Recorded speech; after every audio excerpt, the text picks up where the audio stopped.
আজ ডাবগ্রাম ফুলবাড়িতে প্রশাসনিক সভায় মুখ্যমন্ত্রী মমতা বন্দ্যোপাধ্যায় বলেন, উত্তরবঙ্গে অনেক উন্নয়ন হয়েছে, উত্তরবঙ্গে আগে কখনো উন্নয়ন হয়নি, আমরা কথা দিলে কথা রাখি। পাশাপাশি তিনি আরো বলেন, আমি তো ম্যাজিশিয়ান নই যে আজ আমি ম্যাজিশিয়ানের মতো ছোঁয়াবো আর টাকা আকাশ থেকে ঝরে পড়বে। টাকা আসতে হয়, প্রায় 1,75,000 কোটি টাকা বকেয়া রয়েছে কেন্দ্রের কাছে। ফের কেন্দ্রীয় বঞ্চনার অভিযোগে সরব হলেন মুখ্যমন্ত্রী মমতা বন্দ্যোপাধ্যায়।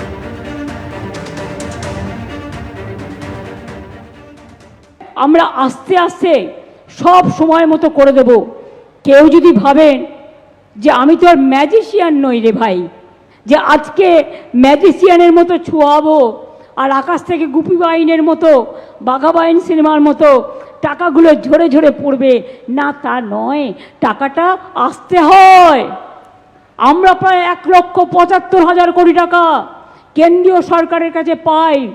আজকে তা সত্ত্বেও একটাই ট্যাক্স, জিএসটি ট্যাক্স কেন্দ্রীয় সরকার কালেকশন করেন, আমরা সাহায্য করি, সেই টাকাটাও আমরা ঠিকমতো পাই না। তাছাড়াও আবার ইন্ডাস্ট্রিয়ালিস্টদের কাছে গিয়ে মিউটেশন ফিজের ট্যাক্স নেওয়া হয়, রাস্তায় গাড়ি চললে ট্যাক্স নেওয়া হয় না। এগুলো নেওয়া যাবে না। যে কোনো একটা ট্যাক্স, দুটো ট্যাক্স হতে পারে না। মুখ্যমন্ত্রী মমতা বন্দ্যোপাধ্যায় আজ ডাবগ্রাম ফুলবাড়ি প্রশাসনিক সভায় বলেন, আমরা কথা দিলে কথা রাখি। উত্তরবঙ্গে অনেক উন্নয়ন হয়েছে, উত্তরবঙ্গে আগে কখনো উন্নয়ন হয়নি। বাংলার বাড়ি প্রকল্পে উপকৃত হবেন 48 লক্ষ মানুষ, বাংলার বাড়ি প্রকল্পে আরো 16 লক্ষ মানুষ উপকৃত হবেন। পাশাপাশি একগুচ্ছ প্রকল্পের কথাও তিনি ঘোষণা করেন। উত্তরবঙ্গের একাধিক প্রকল্পের জন্য বরাদ্দ ঘোষণা, বানারহাটে সেতু তৈরির জন্য 8 কোটি টাকা বরাদ্দ, চারসুন্দরী প্রকল্পে অনেকেই উপকৃত হয়েছেন। বাংলার বাড়ি প্রকল্পে 14,400 কোটি টাকা দেওয়া হচ্ছে। আবাসে কেন্দ্র টাকা না দিলেও রাজ্য টাকা দেবে। 26-এর ভোটের আগে উত্তরবঙ্গের জন্য ঢালাও বরাদ্দ ঘোষণা করলেন মুখ্যমন্ত্রী মমতা বন্দ্যোপাধ্যায়। পাশাপাশি তিনি বলেন যে কেন্দ্রের কাছে প্রচুর বকেয়া রয়েছে, আমি ম্যাজিশিয়ান নই। ভোটের আগে বিজেপির এক নেতা বলেছিলেন বন্ধ হয়ে যাবে, বন্ধ চা বাগান খুলবে, কিছুই করতে পারিনি বিজেপি।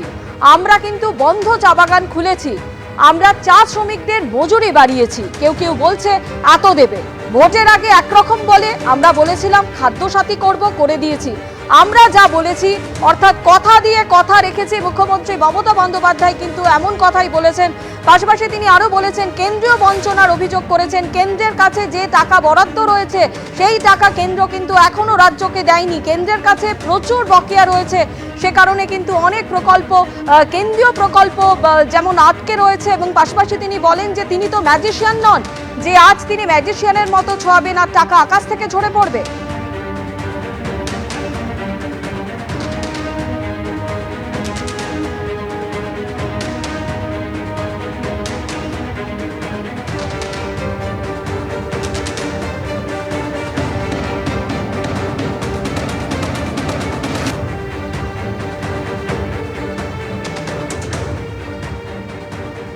বিজেপি সাংসদ শ্রমিক ভট্টাচার্য এই মুহূর্তে টেলিফোনে আমাদের সঙ্গে রয়েছেন। শ্রমিকবাবু, মুখ্যমন্ত্রী মমতা বন্দ্যোপাধ্যায় আজ উত্তরবঙ্গে বলেছেন যে আমরা কথা দিলে কথা রাখি এবং উত্তরবঙ্গের অনেক উন্নয়নই হয়েছে, কিন্তু অনেকের আগে ভোটের আগে অনেক প্রতিশ্রুতি দিয়েছিলেন কিন্তু কোনো কথাই তারা রাখেননি। দেখুন, 2021 সালের বিধানসভা নির্বাচনের আগে হয়তো বিজেপির পক্ষ থেকে আমরা কিছু প্রতিশ্রুতি দিয়েছিলাম, কিন্তু মানুষ আমাদের পশ্চিমবঙ্গ রাজ্য সরকার পরিচালনা করবার দায়িত্ব দেয়নি, আমাদের বিরোধী দলের আসনে বসিয়েছে। মুখ্যমন্ত্রী উত্তরকন্যা তৈরি করেছিলেন, মানুষকে বলেছিলেন যে আর কাউকে কষ্ট করে কলকাতায় যেতে হবে না, উত্তরবঙ্গে নিয়ম করে মন্ত্রী এবং সচিবরা বসবেন। পরিস্থিতি কি প্রত্যেকের জানা। উত্তরবঙ্গের জন্য বাজেটারি অ্যালোকেশন কত? যা টাকা বরাদ্দ হয় রাজ্য সরকারের বাজেটে তাদের জল গরম করা যায় না।